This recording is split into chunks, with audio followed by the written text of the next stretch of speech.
बिस्मिल्लाहिर्रहमानिर्रहीम। अस्सलाम वालेकुम वरहमतुल्लाहि वबरकातुहू।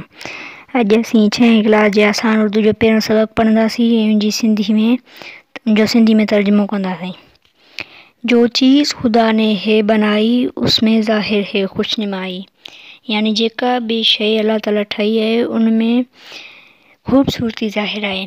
हर चीज़ की है अदा निराली, हिकमत से नहीं है कोई खाली। हर शइ जी जेका रंग ढंग आहे उहा अलॻि अलॻि आहे ऐं ॾाह खां कोई भी ख़ाली न आहे।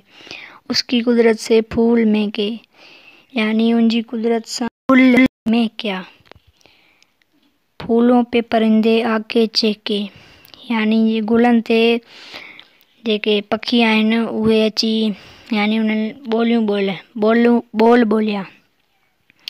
चिड़ियों के अजीब पर निकाले और फूल हैं अतर में बसाए, यानी पखियुनि जा अजीब पर कढिया ऐं गुल खुशबू में भरे छॾिया।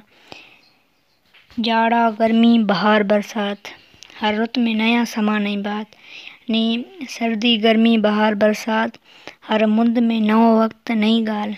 गायें भैंसें अजब बनाई, क्या दूध की नदियाँ बहाई। गऊं में हूँ यानी अजब ठाहियूं ऐं छा खीर जूं जेके नदियूं वहायूं। रोशन आंखें बनाई दो दो कुदरत की बहार देखने को, यानी रोशन अखियूं ॿ ठाहियूं कुदरत जी बहार ॾिसण लाइ। तो होंठ दिए के मुंह से बोलें शुक्र उसका करें ज़बान खोलें। ॿ चप ॾिनई त वात सां ॻाल्हायूं शुक्र उनजो करियूं ज़बान खोलियूं।